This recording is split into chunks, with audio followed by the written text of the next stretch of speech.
નમસ્કાર, બ્રેકિંગ નાઉમાં હું છું ધ્રુવિશા આપની સાથે સમાચારોની શરૂઆત કરીએ ઇલેક્શનના તમામ અપડેટ્સ સૌથી પહેલા સચોટ માહિતી ગુજરાત ફર્સ્ટ આપને આપી રહ્યું છે ત્યારે ઇલેક્શનને લગતી વધુ એક અપડેટ સામે આવી રહી છે। પૂર્વ ધારાસભ્ય ભૂપત ભાયાણી સામે એક રીટ પિટિશન પરત ન ખેંચાય। વિસાવદર વિધાનસભાની પેટા ચૂંટણીનો આ મામલો કે જે આમ આદમી પાર્ટીમાંથી ભાજપમાં આવેલા ભાયાણીની જીત થઈ હતી તેની સામે હાઈકોર્ટમાં રીટ પિટિશન હજુ પણ પેન્ડિંગ છે। તો જો કે હજુ પણ ભૂપત ભાયાણીએ રાહ જોવી પડશે। આમ આદમી પાર્ટીમાંથી ભાજપમાં આવેલા ભાયાણીની જીત સામે હાઈકોર્ટમાં અરજી પેન્ડિંગ। ભાજપના પૂર્વ એમએલએ હર્ષદ રીપડિયાએ પિટિશન પરત ન ખેંચતા અનેક તર્ક વિતર્ક પણ થઈ રહ્યા છે। તો લોકસભા સાથે વિધાનસભાની પેટા ચૂંટણી થવાની શક્યતાઓ પર પણ હવે પૂર્ણ વિરામ લાગી ગયું છે। ભૂપત ભાયાણીને હવે રાહ જોવી પડે તેવી સ્થિતિ સર્જાઈ છે। તો વિસાવદર વિધાનસભાની પેટા ચૂંટણીનો આ મામલો કે જેમાં અપડેટ સામે આવી છે। હજુ પણ ભૂપત ભાયાણીને રાહ જોવી પડશે। ભાજપના પૂર્વ એમએલએ હર્ષદ રીપડિયાએ પિટિશન પરત ન ખેંચતા અનેક તર્ક વિતર્કો પણ થઈ રહ્યા છે। તો સાથે લોકસભા સાથે વિધાનસભાની પેટા ચૂંટણી ન થવાની શક્યતાઓ પણ વધી ગઈ છે, તેજ થઈ છે। આપણે પણ જણાવી દઈએ આમ આદમી પાર્ટીમાંથી ભૂપત ભાયાણી આવ્યા હતા, તેમની જીત થઈ હતી। હર્ષદ રીપડિયા કે જેમના દ્વારા પિટિશન કરવામાં આવી હતી તેઓએ પરત નથી ખેંચી, જેના કારણે અનેક તર્ક વિતર્ક થયા છે। તો એક તરફ ચૂંટણી નજીક આવી રહી છે, વિસાવદર એક એવી બેઠક કે જેને લઈ હજુ પણ રાહ જોવી પડશે।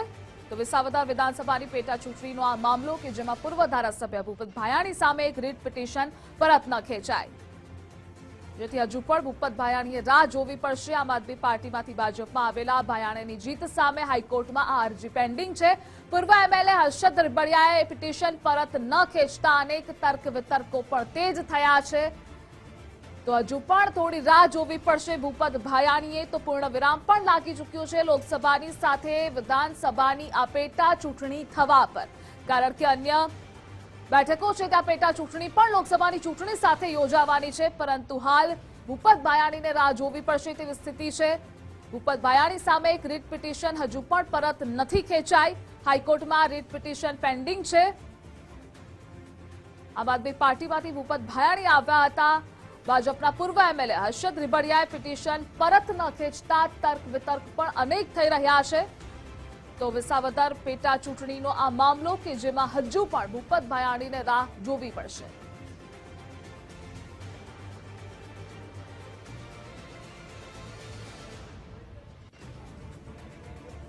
ભૂપતભાઈ, ગુજરાત ફર્સ્ટમાં આપનું સ્વાગત છે।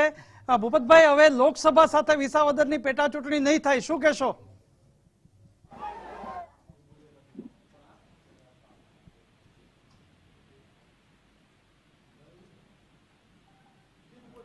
જી ભૂપતભાઈ, આપને અવાજ સંભળાય છે? હેલો, હા ભૂપતભાઈ, હેલો ભૂપતભાઈ, હેલો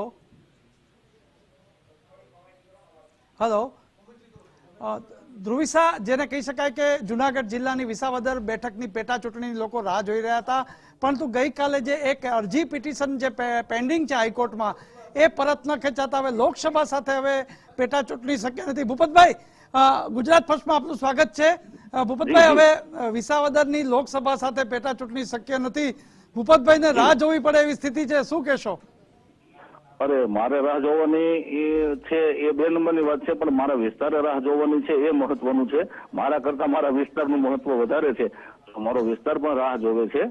તો હવે જે કઈ કાયદાકીય આટીખૂટી છે એ આપણે આશા રાખીએ આવનારા નજીકના ભવિષ્યમાં કે બધું બરોબર થઈ જાય અને અમારા વિસ્તારને પ્રતિનિધિત્વ મળી રહે એવી અમારી આશા અને અપેક્ષા છે। ભૂપતભાઈ, તમે જે આમ આદમી પાર્ટી છોડી અને કેસરિયા કર્યા અને ત્યારે જ એવું હતું કે લોકસભા સાથે ચૂંટણી થશે, પણ બે પિટિશન હતી, એક પિટિશન ખેંચાઈ ગઈ છે, એક પિટિશન હજી ખેંચાણી નથી, તો આપને કમિટમેન્ટ કઈ આપ્યું હતું ટિકિટ વગેરે કે પેટા ચૂંટણીનું કે? ના, એવો કોઈ કમિટમેન્ટની કેસરિયા ધારણ નહોતા કર્યા। મારે તો મારા વિસ્તારનું ભલું થાય, મારા વિસ્તારના સિંચાઈને લગતા કામો થાય, ખેડૂતોના કામો થાય અને મારા વિસ્તારના રોડ રસ્તા પાકા થાય, સૌની યોજનાનું પાણી મળી રહે મારા ખેડૂતોને, એવા આશયથી જ મેં કેસરિયા કરેલા છે।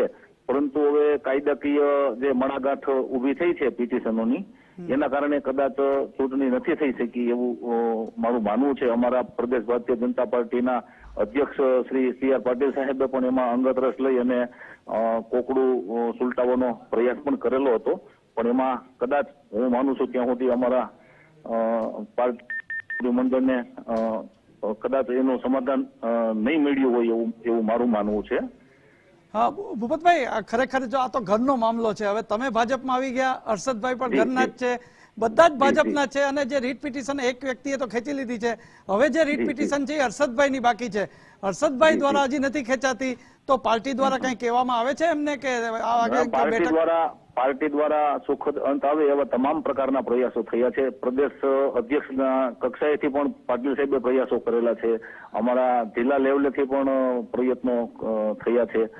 એટલે એમના મનાવવાના લગભગ પાર્ટી બાજુ પર તો પૂરતા પ્રયત્નો થયેલા છે, કેમ કે વિસ્તારને અન્યાય થાય, વિસ્તાર પ્રતિનિધિથી વંચિત રહે એવું તો કોઈ ઈચ્છતા જ ન હોય. પરંતુ હું માનું છું કે એમનું સમાધાન કદાચ નથી મળ્યું એવું મારું માનવું છે. ભૂપતભાઈ, વિકાસને માટે તમે કેસરિયા કર્યા, આમ આદમી પાર્ટીમાં 2022માં તમે હર્ષદભાઈને જેને કહેવાય કે હરાવીને આવ્યા. હવે હર્ષદભાઈ પણ તમારી સાથે છે, અને એક પિટિશનનો જે અત્યારે જે ન્યાયિક જે ગૂંચવણું છે એ ઉકેલ થતો નથી, એટલે હવે લોકસભા સાથે નહીં થાય તો હવે તો લાંબો સમય સુધી વિસાવદર અને આપને પ્રતિનિધિને પણ રાહ જોવી પડશે. શું કહેશો?